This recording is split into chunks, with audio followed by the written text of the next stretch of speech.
How has the teaching profession changed over the last 5 years? What would you say to a rookie teacher struggling with imposter syndrome? As the federal elections approach in Canada and the United States, what is the role of our social studies teachers? Welcome back to another episode of the Teachers on Fire podcast, airing live on YouTube every Saturday morning at 8 a.m. Pacific and 11 a.m. Eastern.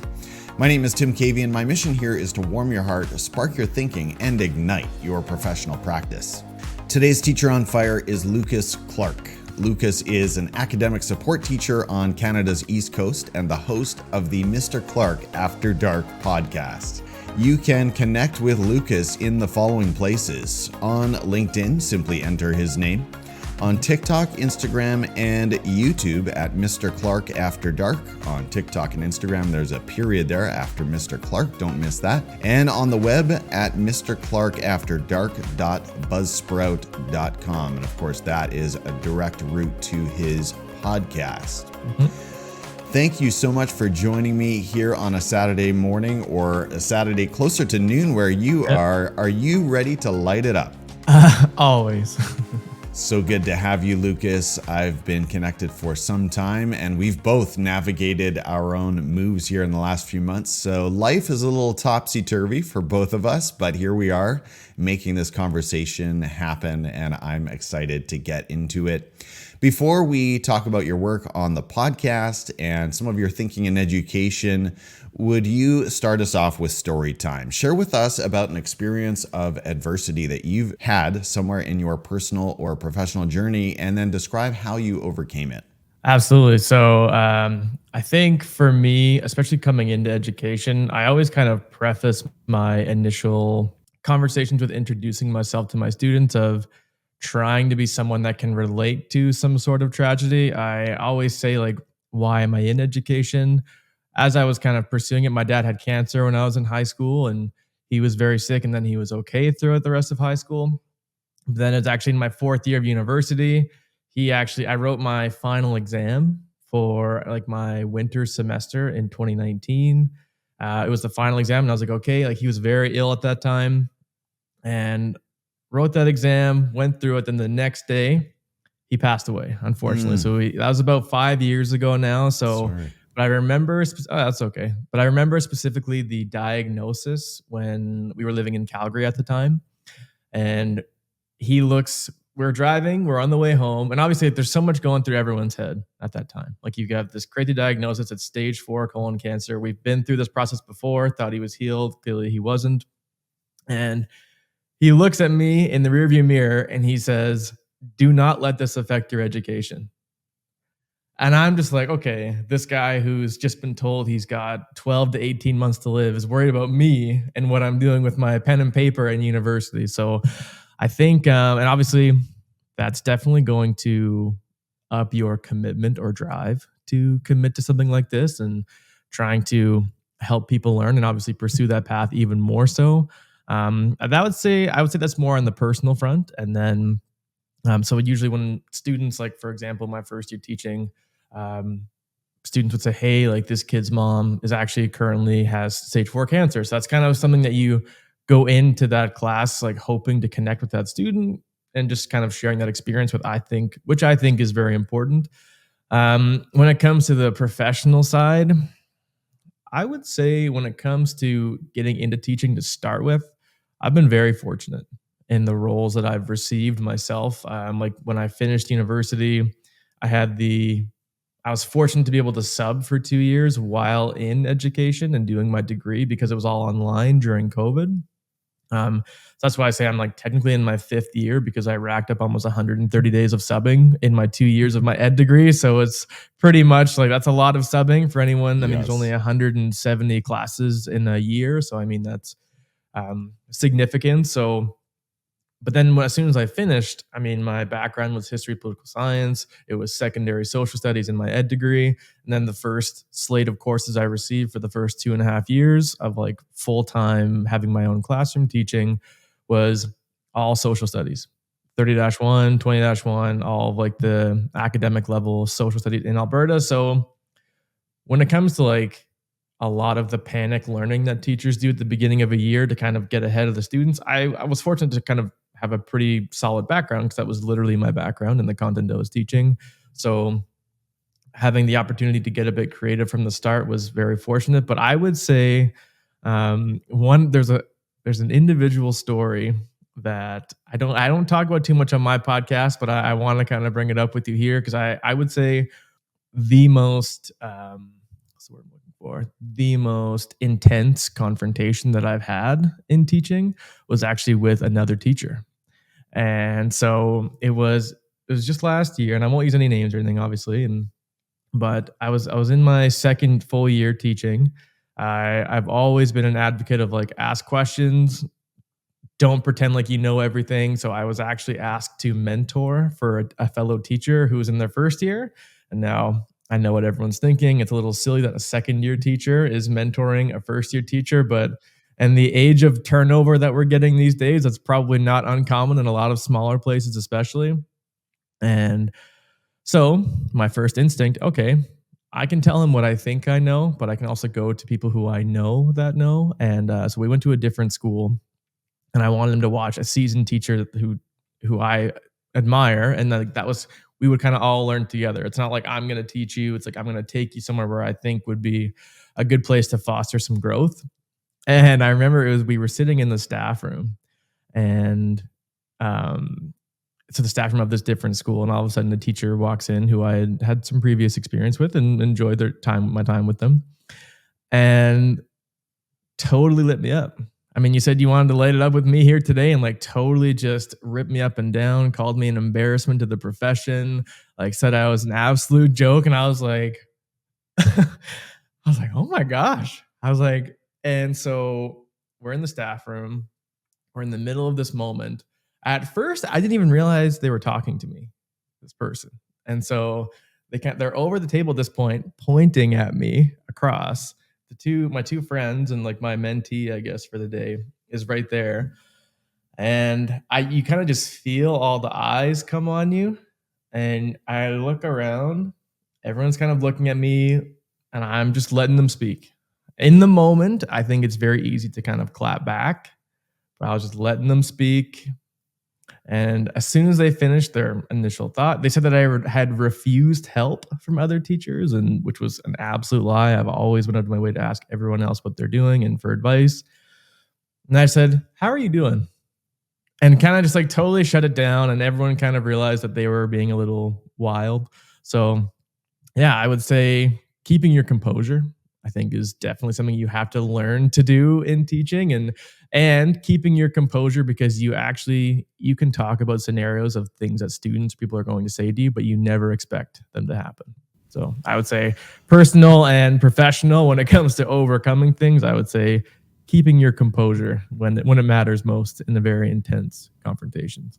Those stories were a couple of doozies there, Lucas. Thank you so much. No worries. Going back to the first one, I mean, what a legacy piece coming from your father, and what an incredible interaction to have with him before his passing. And I'm sure you had others as well, but what a legacy piece. And I don't know how, I mean, in a way that's almost a heavy burden to carry, but yeah, 100%. If you interpret it as a blessing, like what a gift he gave you as well. Right. And not just education as a profession, but a life of learning and flourishing is sort of the way I think about that. And so what a phenomenal message to pass on and to receive as a son. I'm really thankful, although of course grieve with you, but I'm really thankful that you were able to receive that. Thank you. Yeah. And then coming back to the staff room, I mean, what an incredible moment to have in front of someone that you're supposed to be mentoring. Like that is just remarkable. It was wild. And there's a lot you can say there. Now, I'm sorry that I'm a little shaky on this part of the story. Is the person who lit you up actually the person that you were coming to observe? No. So this is a different teacher, and I said, yeah, no, so it wasn't. Yeah, thankfully that wasn't the case, but it's just kind of funny, especially when you're in a district that's like not the biggest. Word travels very quickly. Like the next day I walked into the staff and everyone was like, "Ah!" I'm like, okay, that's enough, guys. Like, let's be cool. We're all professionals here. But yeah, it was situated, and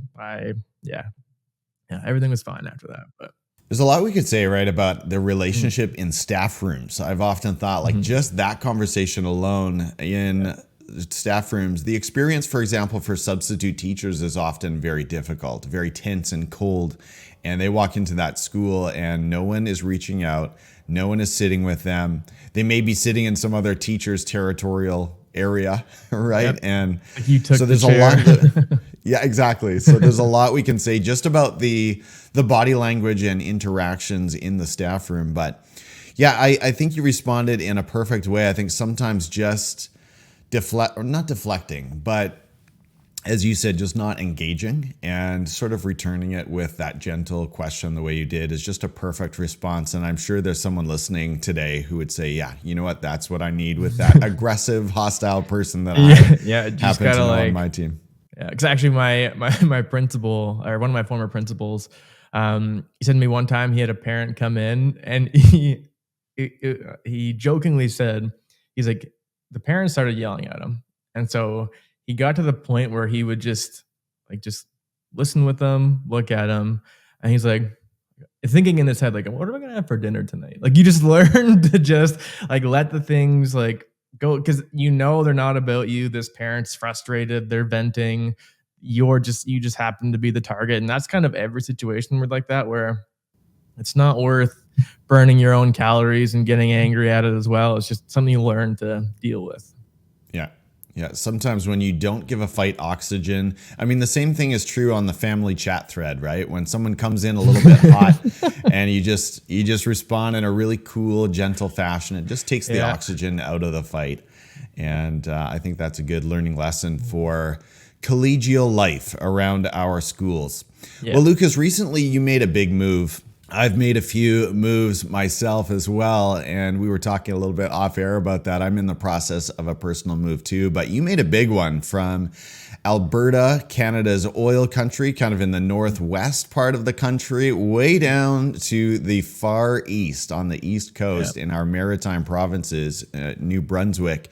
So tell us about that move, what was behind it, and tell us about the transition between the schools too, if you can.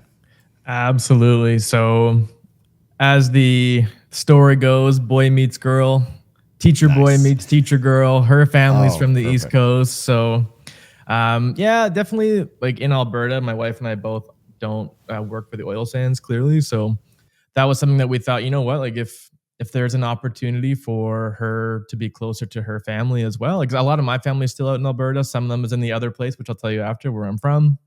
Um, so moving, like she kind of lived near myself and my family for close. Like we've been together for almost over 8 years now. So she was with me and my family and in Alberta. Like her parents lived there and her parents worked in the oil sands. So we were like, you know what? If there's an opportunity to try and one, just live somewhere else because I lived in Alberta for most of my life. Why not try it? The east coast of Canada is beautiful. I mean, housing is not quite as expensive as places like Ontario. Some of I'd say the prairie provinces are usually still pretty solid for housing. BC, I'm sure, as you know, it can get very expensive depending on where you want to live or how much of a commute you want. So even right now, like I'm at a school just 20 minutes away. My wife's at a school 10 minutes away. And yeah, we bought our first home, moved out east, closer to her family. And it also, like in all the teachers that I'm talking to, it used to kind of be the narrative that if you wanted to move to the east coast of Canada and teach, it was like you had to sub for 6 to 8 years, and then eventually you'd get your term contract. Like people that I know from other provinces out here, they would move out west because people who got the teaching positions just kind of never let them go. And now, for whatever reason, the last 8 to 10 years, which I'm still trying to wrap my head around, there's been this mass exodus from teaching almost everywhere. So there's a lot of opportunity, even out in the eastern, like maritime provinces. Like even at my school now, I think we have I don't know if they have an equivalent for it out west, but it's like local permit teachers. So basically, they're kind of underpaying other people with degrees that don't have education degrees to teach in our schools. Obviously, they go through the same, like, obviously, the criminal background checks and all that stuff, but they're not technically certified or certificated teachers.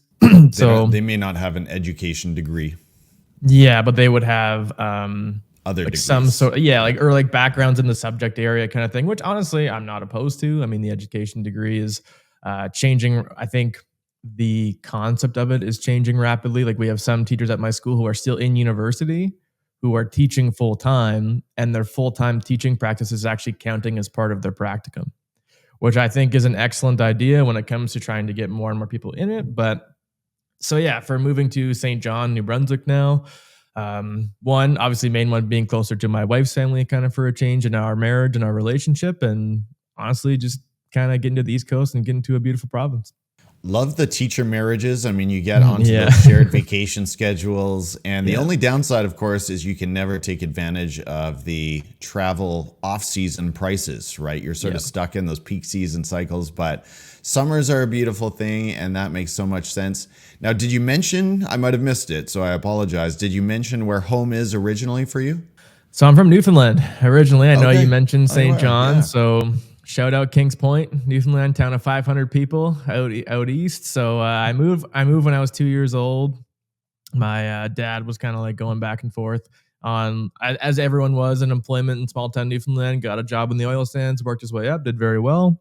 So that was kind of why we stayed in Alberta for so long. And honestly, it was kind of the intention, I think, to stay in Alberta for the rest of our professional lives for my wife and I. But then, like, my dad passed, my mom moved back to Newfoundland. So even now, I'm not as far from her, which is nice. So, I mean, you don't Yeah. have the flight. It's still a 16-hour commute to get from St. John to up in northern Newfoundland to Kings Point. But yeah, that would be, so I'm from Newfoundland originally, lived in Alberta. So now I'm kind of just making my way back east a little bit. Yeah, to the other St. John. And the rest of Canada, most of the country, as I'm sure you've discovered, can't keep the two St. John and St. John straight, right? No. But there you are. Yeah, there you are. That's fascinating. Thank you so much for sharing some of your personal journey there. Yeah, so absolutely. you find yourself in St. John, New Brunswick. And can you tell us a little bit more about your current school position and what that entails?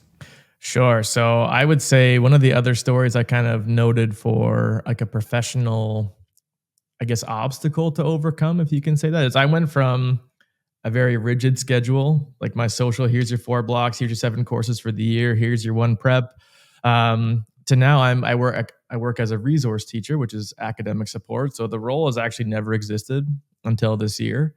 And so basically, what my job is literacy and numeracy support for a middle school. So I went from a high school to middle school, which is one change in and of itself.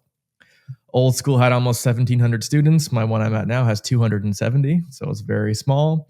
And my primary role is to help tier 2 students. So tier 1 would be your students who are at instructional level. They can handle kind of grade level curriculum support.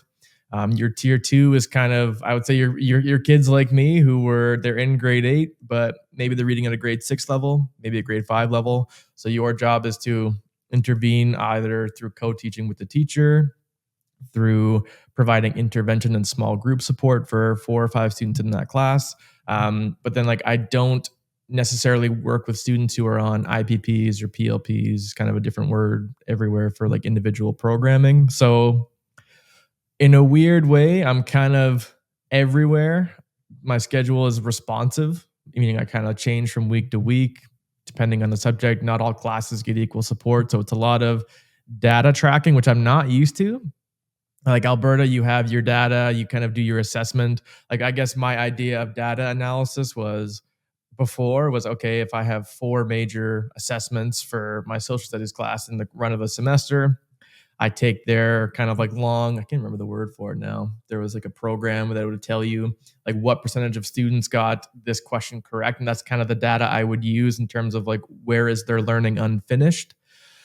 To now, I'm kind of like, I don't do any like sort of extra marking or like report card comments, but I'm like tracking. We have this long data sheet of like 86 different skill descriptors because they have a full new curriculum this year as well in New Brunswick. So that would be, I'm kind of actually forgetting the initial question because I'm kind of just rambling here about my job now, No, but you're doing a great job. I was just asking Okay. you about your new position and what that entails. And actually, what Yeah. you're describing, Lucas, is exactly in my world. I was just meeting with my elementary core team yesterday. So my elementary school goes K-7. And one of the topics of our conversation was helping our teachers, our homeroom teachers and specialist teachers, understand the role of the resource teachers, and that's your position, right? And it's very much, we want it to be a partnership. We want resource. And another related question, by the way, is this whole philosophy and conversation around pulling students out versus pushing in to support in the classroom. We're trying to lean more toward the pushing in. And so are we. And I can touch on that if you want. Yeah, I'd love to hear your thoughts on that. Sure. So teachers are very independent. Yeah. We don't like to be seen, I think, as if I've got those 5 or 6 students that kind of require additional support, I can take that on because I'm an educator and this is what I'm here for. So I think that's internalized in us. I think as a society, we're kind of seen as, oh, like if my students aren't learning, it's because of me and I'm failing. So when it comes to, again, you've got your random guy from Alberta who steps into this new random position and says, I'm here to save the day for your students that you can't teach. Obviously, that's not what I'm saying, but that's kind of how it's heard. So I think the burden or the challenge of trying to co-teach with teachers in their classroom is you have to have the right approach. And I guess by the right approach, it means you're trying to give them ideas and suggestions, not like, I want to teach in your class on these days. So that can be, when it comes to like pushing in, I do think, especially in my education degree, I don't remember learning a whole lot about what it would look like to co-teach. You kind of always heard it, but there's not really a lot of, I guess, designated instruction on how to actually go about co-teaching with 2 main teachers and 3 EAs. Because then, if anything, you almost have like a lot of traffic at that point, and the students are also not used to that either.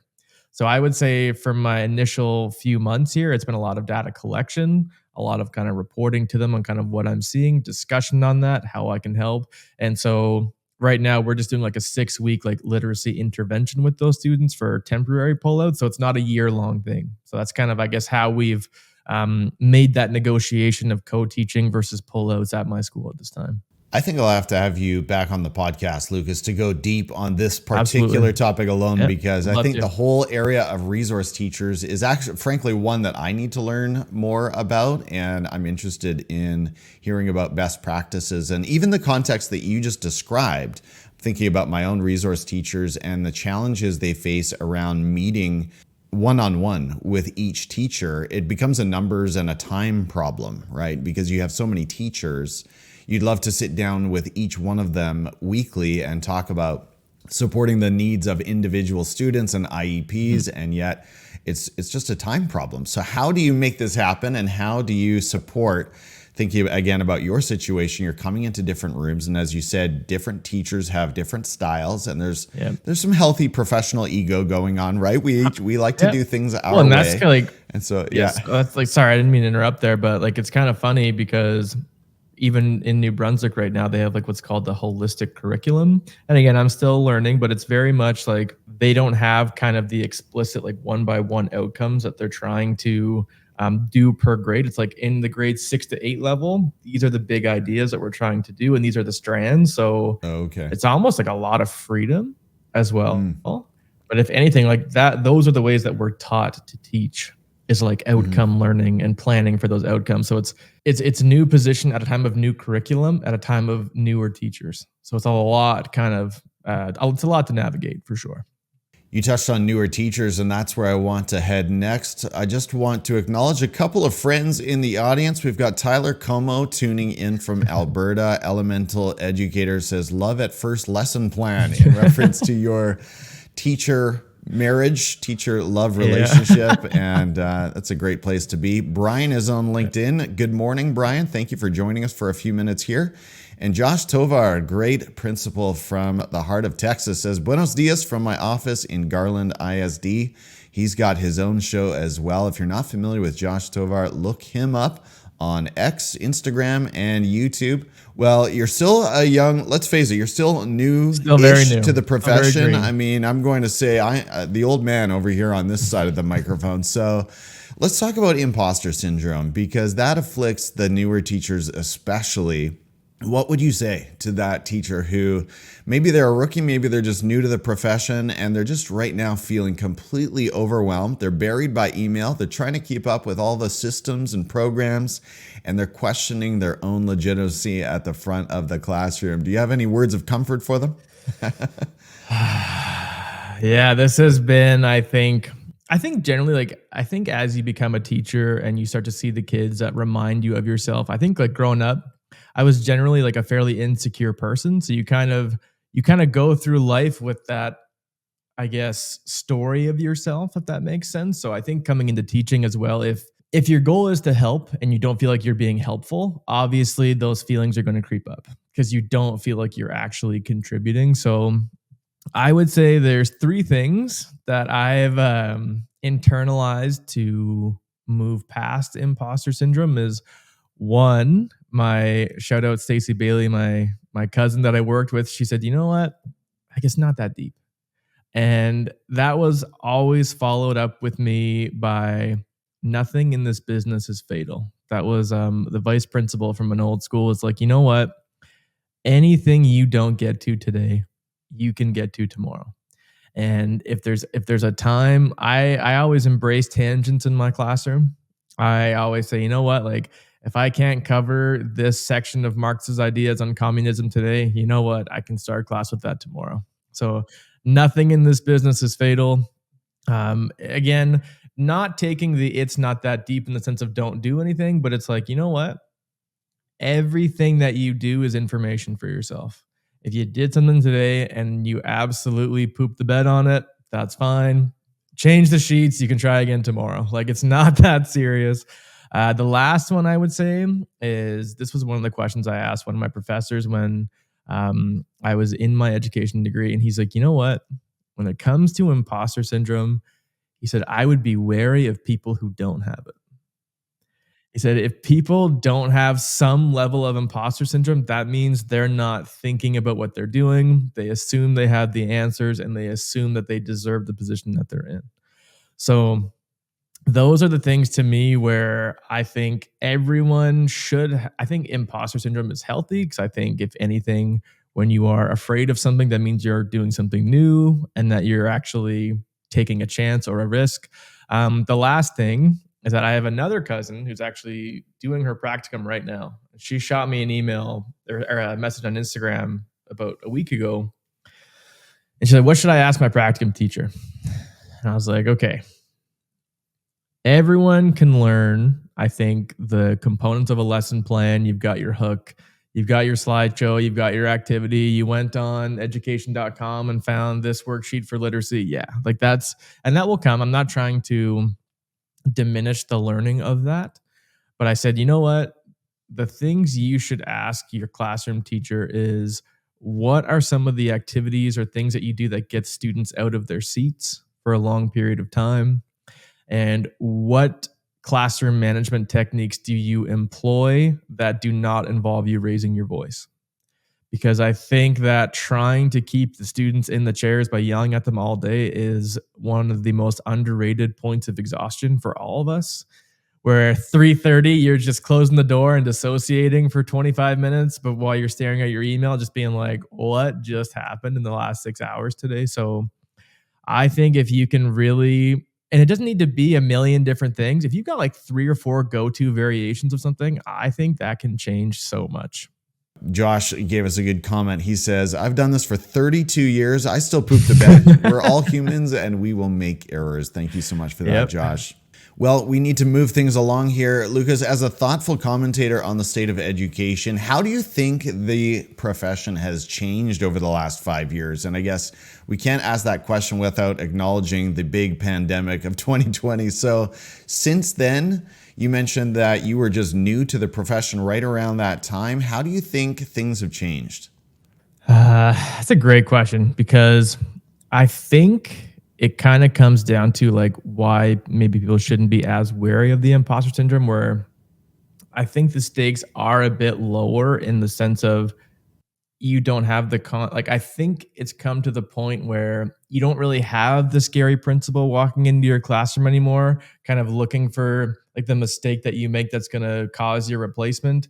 I do think that administrators and districts are beginning to become more aware of the workload that has piled on to teachers over the years. And I think what has changed is there's a bit more acceptance of allowing you to have freedom in your classroom. Now, maybe I'm missing the mark. Again, I'm only limited to my own districts, but from what I've seen, especially just in the curriculum that I'm looking at here in New Brunswick and seeing a lot of development elsewhere, there's a lot more.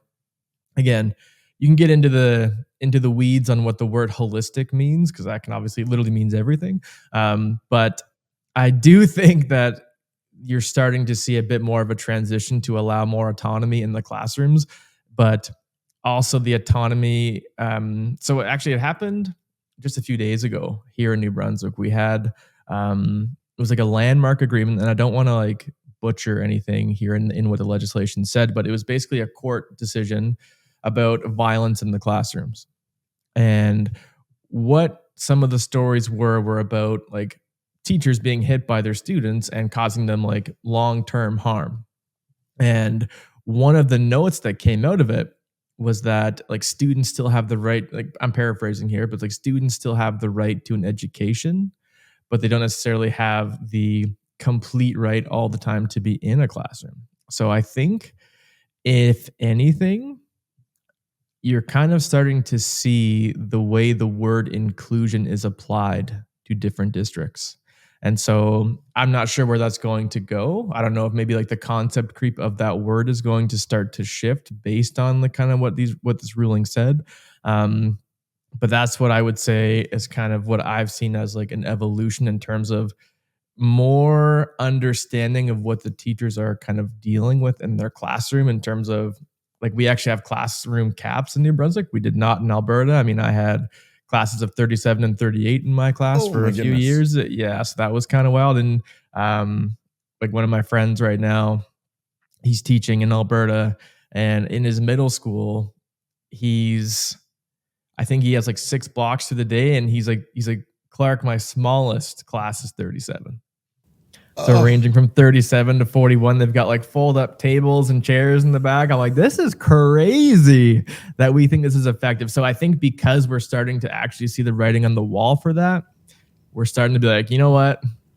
Just do what you can, try and teach. Like, but there's no pressure to be perfect, if that makes sense. yeah. Yeah, well said. I resonate with all of that. Thank you so much for joining us, Teachers on Fire. If you're getting value from this conversation with Lucas Clarke, give this video a like. Lucas, let's talk social studies. And Yeah, I know that term is used differently. We're talking about civics, we're talking about history, we're talking about geography and political science, light, I suppose, at the high school level. So as federal elections approach in both Canada and the United States, what is the role of the social studies teacher in today's classrooms, do you think? This is a tough one. Oh yeah. How much time do we have? No. So when it came to I guess my approach and how I adapted it over just like my few years, sometimes I do very much miss that kind of social studies discussion. But obviously, you're going to go through especially in social grade 12 in Alberta, you'd go through the Canadian system. You'd go through here's a prime minister, how they select their cabinet. You kind of go through all the machinery of politics, if that makes sense. But my thing is always like I would kind of start this progression of why do we get so emotionally invested in political ideas when they don't necessarily have like a religious or social component, but just the actual way that we apply them?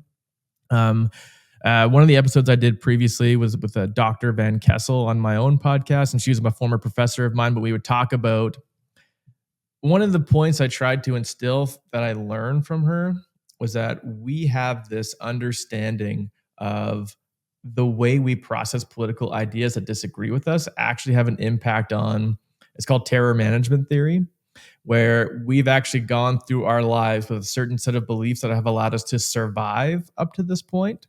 And the point is it's like when someone is saying that it's wrong of an idea that actually has brought you to this point, you can almost kind of unwittingly perceive it as like an attack on your own existence. And that's how we start to get into the severity of that political like reactivity, I guess, and how that's kind of ramped up from the last few years. So I would say when it comes to a responsibility, it would be, okay, you've gone through the machinery, the election cycle, what the party platforms are, but it's also trying to find a way to teach your students how to actually properly express themselves. So, for example, um, in Alberta, you have a lot of it's not a secret that most teachers are generally on the left side of the spectrum. I think it's like, now obviously not every teacher is a communist, but it's like you're going to have a lot of them who are kind of like center left, generally more open-minded, more open to helping, kind of more collective minded. I think it's like 90 to 10% of like left to right wing.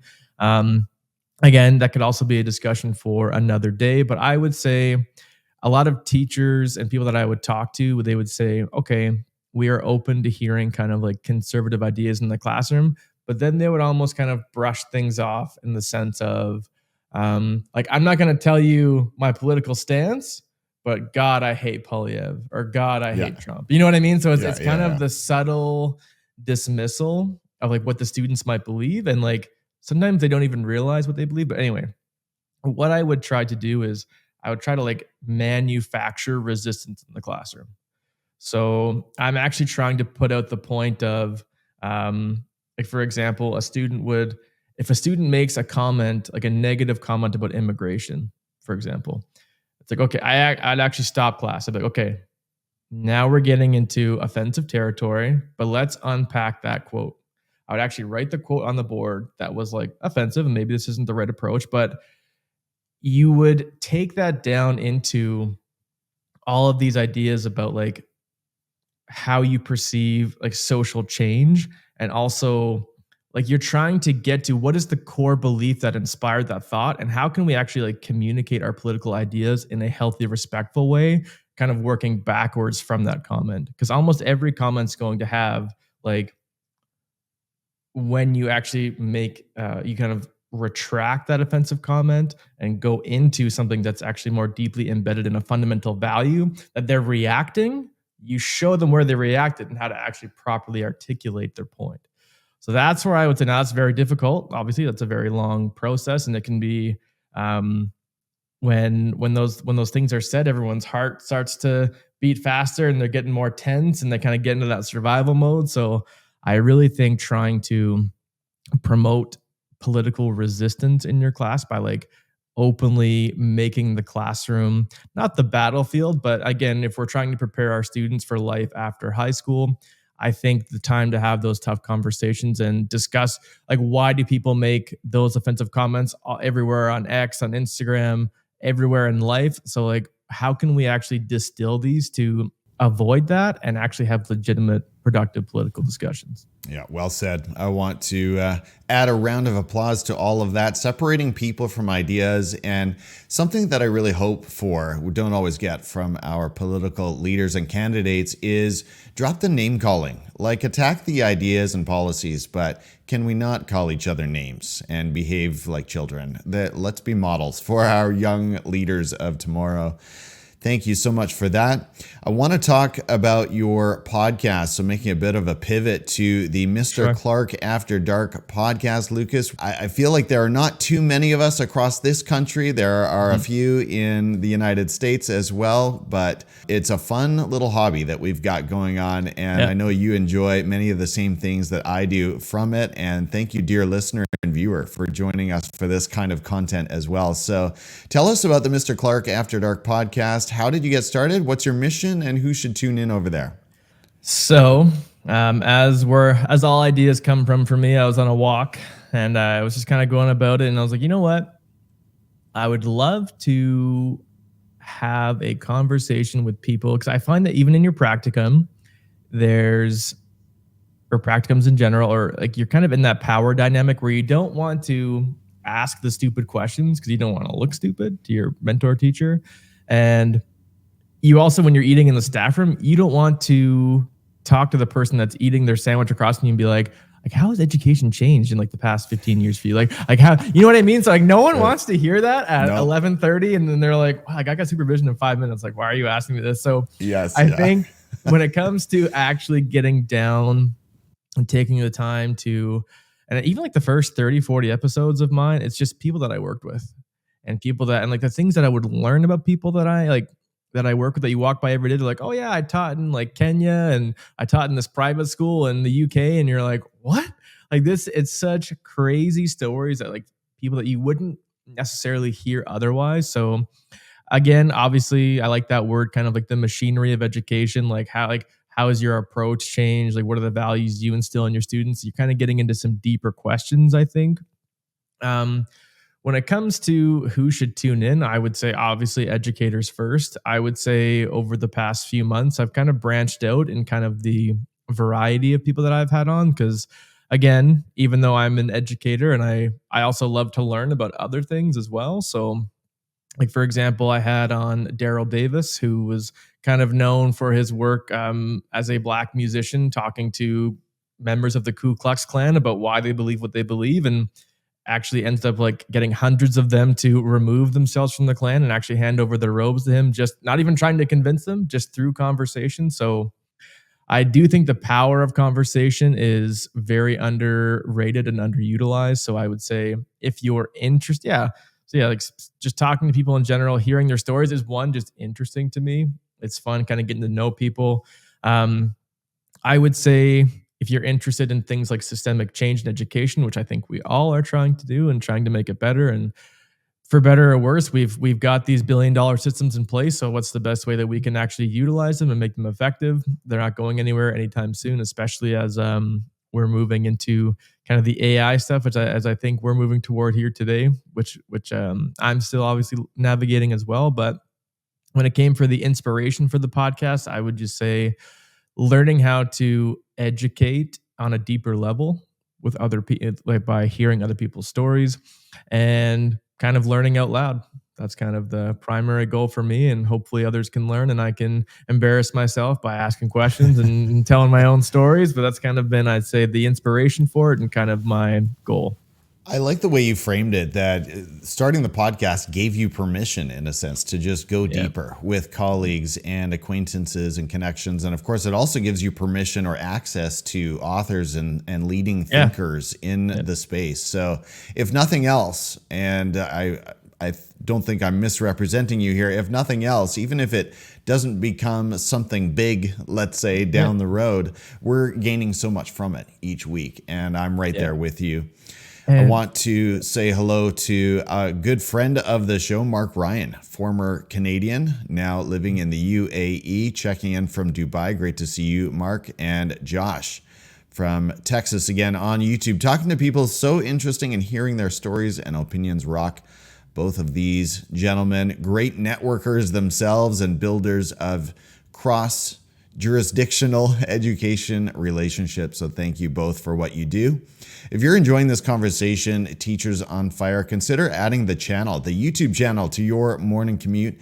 Start your day on fire. Okay, we're going to start to wrap this up or wind this down, Lucas, but I have to say it's been so fun, so enjoyable to chat with you, my friend. It just really has fireside chat kind of vibes here. So the minutes are flying by. That's the nicest thing anyone's ever said to me. So love it. We could just kick it with a couple of adult beverages in the backyard and talk for hours, I'm sure. But so I'm going to put a few questions to you. I'll try to keep my responses really brief. First one up, share about a personal habit or productivity hack that has contributed to your success.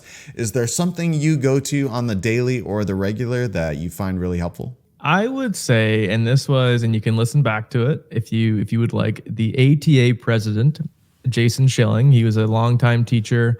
I asked him to be, again, like kind of access. I asked him to be a guest in the podcast. So I was in Edmonton. I drove to the ATA building, walked up to his office, and we had this great conversation. But he said to me, he had a teacher come into his class, and I think like his power school or whatever program they use, by the end of that semester, there was like 34 assignments in his thing, which is insane. Like you've got like 90 days, like you're doing a thing, like you're just drowning yourself in marking. And he said, a teacher said to him, he's like, I want you to try something. He's like, I want you to look at all your students' grades right here. So it's like, you got 83, 71, whatever. He's like, I want you to take out 10 of your assessments. So go from 34 to 24. I want you to see what happens. And he took all 10 of them out. All the grades were the exact same. So he's like, how much are you actually gaining by marking everything and like making this your life? Like you don't necessarily need to mark everything you do, and you don't have to assign new things all the time. And so I would say when it comes to like, and I think that comes with time as well. Because again, you're starting out, you're like, I need 9 worksheets for these 13 lesson plans, and I've got these outcomes I got to hit this day. So I think when you're slowly getting down to like the longer 1 to 2 week projects, like I have a multicultural calendar project that I did. I can maybe next time I can share with you like kind of the things that we did with that. And that would took like 6 days, and it took like a school-wide thing. That was so much more fun than just like adding a volume of assessments to my power school so that I feel productive, if that makes sense. So I think you don't have to mark everything that you put out there, and not everything you do needs an assessment. So that's kind of the backwards advice there. Here, here. Point us to an edtech tool or app that you currently love using somewhere in your professional practice. So I use Epic a lot for literacy stuff. There's things like a game called like Dreamscape. So I'm actually not by any means someone who's well versed in the ed tech background, but the quick list would be Prodigy, Nerdle, Dreamscape, Toddle, Epic, and Nearpod. I use Jamboard for some stuff as well, but those were like specialized teachers that have much more experience than me. Those are the ones that they recommended. So I saw that question and I was like, it's probably my biggest weakness, I would say, is the ed tech realm. And I feel like I almost felt immediately behind. So I was like, it's almost too overwhelming to go into. So that's kind of been, and I even found for myself, like education, or sorry, I think it's like commonsense.org has like a bunch of games, and it has reviews and like the privacy ratings and stuff. I couldn't really find a whole lot that was long term for like grade 12 social, if that made sense. Like there's a lot of good games for math practice and science practice and like literacy games, but I didn't find any for myself yet. Like I brought my PS4 in and played Call of Duty Cold War campaign for the Vietnam War with my class one. So that was a way of bringing a game in there a little bit. It's not educational technology, but maybe I shouldn't have told that one. But yeah, that was kind of the what I would recommend, and some of the things I've heard from other teachers as well. That's a great short list. Recommend a book, Lucas, one that you've been reading lately, or one of your all-time faves that's been deeply influential in your thinking. Yeah, so I like to say that I got into trauma-informed thinking before it was cool. It was The Boy Who Was Raised as a Dog by Bruce Perry. I think has been that one. I read that one in tandem with The Body Keeps the Score by Best. That's like the Bible of trauma, I think. But The Boy Who Was Raised as a Dog is like a collection of stories of like people who didn't have like healthy emotional support at different stages in their lives. And then the core story it was like this grandmother who had married a man, but she was responsible for like a 2-year-old child, but then she passed. So then this like man who never had children but only had dogs actually ended up being the primary like guardian for this kid, and then started raising the child like with the dogs. And by the age of like 5, they were like barking to communicate, and they were like in a hospital like trying to bite the nurses. And so it was just a very fascinating story of like, if we're not actually in a stable environment, like the things that can start to happen in the way that you perceive others' reactions and like perceptions of you. So that was a fantastic book. I think for any teacher, they actually have a full slate of questions at the end for like PD discussion, which is not actually, I think it's like kind of in a way, there's like a educator version of it. So I would like to explore a bit of that in like my own district, maybe eventually, but yeah. Okay, good one. Tell us about someone that we need to follow somewhere on the social medias, an educator who is inspiring you in some way. Sure. So I promise this is not like a soft push for my own, but I got George Couros coming on Tuesday, and honestly, no way. All right. Yeah. So his episode's getting released. He's from Alberta as well, and we talk a lot of make a lot of jokes about Alberta districts and that I'm hoping they're well received. I don't know if they will be, but he's honestly just a great storyteller. I think that he's someone like, I think a lot of the educator influencers or maybe not influencers is the wrong word. Like we're always trying to like promote like a lot of positive things about education because everyone can go into a staff room and hear the negatives. But he tells a lot of really great stories about just like his experience as a VP, starting as a consultant and actually giving impactful keynotes that I think he's really good, as well as there's a girl that I follow. Her name is Cabrina Lafont. Cabrina's Creative Classroom. She does a lot of like kind of phonics work as well. So she's got a lot of free resources and a lot of good stuff out there. So yeah. Okay, well, congrats on that. And I saw you had Jennifer Gonzalez as well, who I have yet to have on Teachers on Fire. So you're getting some great names She's on the awesome, podcast. Yeah. Lucas, as we wind down and as we say goodbye for the Teachers on Fire who have listened and enjoyed your stories and your insights from your resource teacher position in the Maritimes, what are the best ways for them to follow you? Yeah, so I have an X account. Don't use it. I don't really know how to navigate that one. But yeah, I got the TikTok. Occasionally I'll post like crazy things my students say to me, but it's usually like 3 or 4 reels per episode. I'll kind of post some personal stuff. It's kind of like a conglomerate of different things of my personal life and stuff tips I hear, stories I hear. But I'd say LinkedIn, Instagram, and TikTok are definitely the main ones. And obviously Apple, Spotify, the whole kind of wherever you get your podcast, I should be there. All right. Well, thank you so much. Again, I really appreciate your time on this Saturday. And I know, thank you for as the I invite. said at the top, that you are coming to us right around noon, or it's probably the afternoon there. Yeah, it's 1 p.m. 4 hours. That's right. You're full 4 hours. I should know that because I was in Halifax a couple of weeks ago, but you're well on your way. So I appreciate you sacrificing some of that precious time to engage with the podcast today. It really means a lot. And it's been great to get to know a little bit of your journey and hear some of the adventures that you've had along the way. So I look forward to hearing. Teachers on Fire, I'm your host, Tim Cavey, and I'm so grateful that you too decided to spend some of your day tuning into this podcast, either in audio or video form. I hope that in some way the content you heard today from Lucas Clarke sparked your thinking and ignited your practice. And I'll meet you next week right here on the Teachers on Fire podcast. Take care, everyone, and have a great week. Bye-bye.